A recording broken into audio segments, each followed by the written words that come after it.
안녕하십니까. 보험설계사 이종범입니다. 오늘 여러분들과 함께 알아볼 주제는요. 아주 미시적인 부분인 건데요. 태아보험 중에서 산모특약이라고 있습니다. 이 산모특약 중에서 임신, 출산 중 실손 의료비 특약이라고 있는데 요 특약에 대해서 한번 여러분들과 같이 파헤쳐보는 시간을 갖도록 하겠습니다. 우선 기본적으로 태아보험 이야기를 할 때 좀 아셔야 될 두 가지가 있거든요. 첫 번째는 우선 산모들은 어떤 임신, 출산 관련 질환에 대해서는 실손의료비가 적용이 되지 않습니다. 그리고 태아보험 자체는 그 임신한 그 태아의 보험이기 때문에 산모 자체가 보장이 되지 않아요. 그렇기 때문에 이 태아보험에 옵션식으로 해가지고 산모특약을 넣는 경우들이 종종 있거든요. 이것은 이제 어떤 소비자분들의 어떤 기호에 따라서 보통 넣기도 하고 또 넣지 않기도 하는데요. 만약에 나는 왠지 제왕절개를 할 것 같고 뭐 약간 그러신 분들 있잖아요. 그런 분들은 본인 보험에 그 수술특약 그리고 입원 특약 이런 게 가입이 되어져 있으면은 그 수술 특약 안에는 그 제왕절개 수술비가 들어가 있거든요. 그리고 이제 입원 특약 같은 것도 가입이 되어 있으면은 이제 1일차부터 입원이 되는 거면은 이제 그 입원비와 수술비에 대한 보장은 되고 실손에서는 보상이 되지 않는다. 그렇기 때문에 이 산모 특약에는 임신 출산 관련 실손 의료비 특약이라는 게 따로 또 이렇게 있어요. 해가지고 이게 태아보험 가입할 때 산모 특약을 낼 때 여러 산모 특약들 중에서 또 하나의 특약으로 이렇게 들어가는 그런 특약인데요. 이 특약에 대해서 제가 오늘 왜 좀 이렇게 디테일하게 좀 파헤쳐보는 시간을 가지려고 하면은 사실 저도 보험을 한 지 되게 한 오래됐죠. 10년이 넘었는데 딱 봤을 때 이 특약이 너무 좋아 보이는 거예요.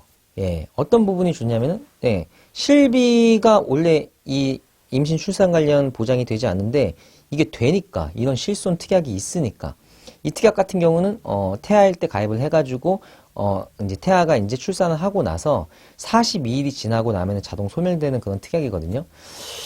어쨌거나 그 산모가 아이를 이제 낳고 나서 그 과정에서 병원비, 치료비 같은 게 되게 많이 나올 텐데 이게 실손으로 된다라고 했을 때 되게 메리트 있다라고 생각을 해가지고 저는 이제 태아보험을 가입시키는 어떤 고객분에게 이제 상담을 하는 과정에서 이제 그분이 이제 본인은 제왕절개도 좀 할 것 같고 약간 좀 그런 게 있어서 본인만의 어떤 것들을 이렇게 이야기해가지고 산모특약을 넣으면서 제가 이 특약까지 같이 넣어드렸거든요.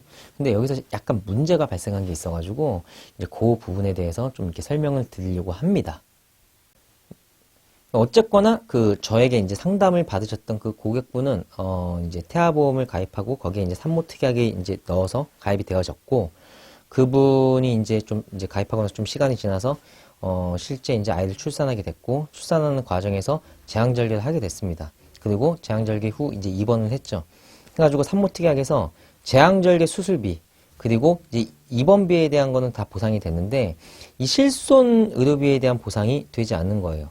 그러니까 그 임신 출산 질환 관련 이제 실손 의료비 특약이 보상이 되지 않아서 저도 좀 당황스럽더라고요. 그래가지고 이게 왜 안 되지? 라고 하면서 이제 보상과하고 이제 이야기를 하는 과정에서 보상과에서 이제 어떤 약관상 규정의 내용을 갖다 저한테 보내주더라고요. 그걸 보면서 사실 좀 많이 화가 났고 이 특약이 무늬만 봤을 때에는 설계사인 제 입장에서 봤을 때에도 되게 메리트 있고 되게 좋아 보이는 특약의 느낌이었는데 약관의 내용을 봐버리니까 되게 메리트가 확 떨어지면서 되게 좀 이 특약은 되게 별론데 라는 생각이 들었고 또 한편으로는 제가 이제 어떤 설계사로서 이런 약관에 대한 내용을 갖다가 인지를 하고 있었어야 되는데 또 그러지 못해서 좀 경솔하게 이제 보험금이 다 이제 치료비에 대한 것까지 다 된다. 실제 손해난 어떤 그 이제 의료비에 대한 부분도 다 된다라고 이렇게 얘기한 또 제 자신 그리고 이제 그 고객분에 대한 좀 이렇게 죄송한 마음이 들더라고요. 그래서 제가 이 영상을 좀 찍게 됐는데요. 임신, 출산, 질환, 실손, 의료비 특약. 이 특약에 대해서 여러분들께서 어떤 부분을 아셔야 되냐면요. 약관상에 이렇게 명시가 되어 있습니다. 제가 그 약관을 한번 읽어드리겠습니다. 분만 입원의 경우에는 총 입원 일수가 자연 분만은 4일, 제왕절개는 8일을 초과했을 때부터 보상합니다. 사실 이게 이제 문제가 되는 건데요. 제가 처음에 이게 이 분만 입원이라는 게 뭔 말인지 몰랐어요. 입원은 입원인데 분만. 그래서 이 분만이라는 단어를 좀 찾아보니까, 그러니까 이제 한마디로 애를 출산하면서 이제 하게 되는 입원을 이제 분만 입원이라고 하더라고요. 이 분만 입원의 경우에 총 입원 일수가 자연 분만은 4일이 지나야지 이제 5일차 됐을 때부터 보상이 되는 거고, 제왕절개로 입원은 8일이 지나고 나서 이제 9일차 때부터 이제 실손 적용이 돼서 보상이 된다는 거죠.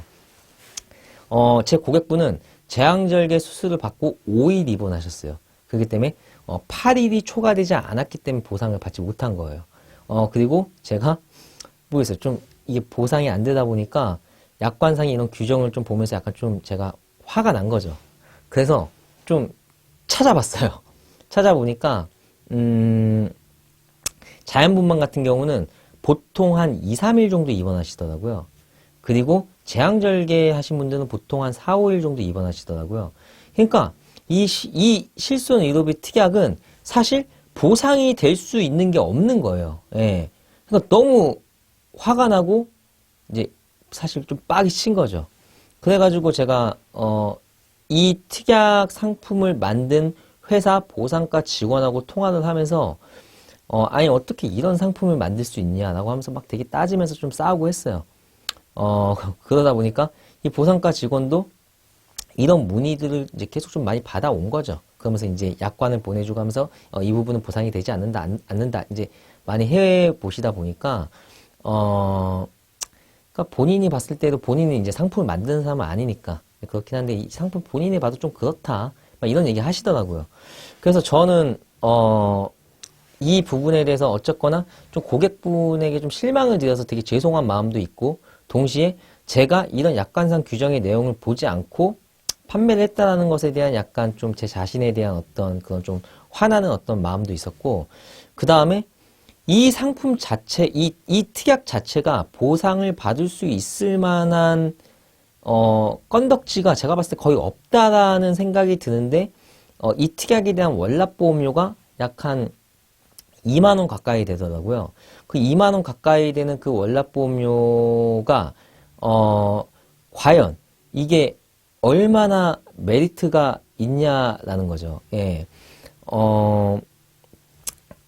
이거는 제가 좀 확인을 해봐야 되는데, 그 특약 자체가 이제 정기납이라고 돼 있어가지고, 태아보험을 가입하고 나면 아마 이 2만 원을 갖다가 그 태아가 이제 애가 태어나고 나서 42일 되기 전까지 이 2만 원 정도 되는 보험료를 계속 납입하다가 42일차 될 때 이제 이 특약은 삭제가 되고 이 보험료는 더 이상 납입하지 않는 뭐 이런 특약인 걸로 알고 있는데, 뭐 저도 정확하게 확인은 사실 해봐야지 아는 거긴 하지만, 제가 봤을 때는 요런 특약인 걸로 알고 있어요. 그러면은 태아보험을 가입해가지고 이 특약이 소멸될 때까지 대략적으로 한 보험료를 한 16만 원에서 20만 원 사이를 갖다 납입을 하는 것 같아요.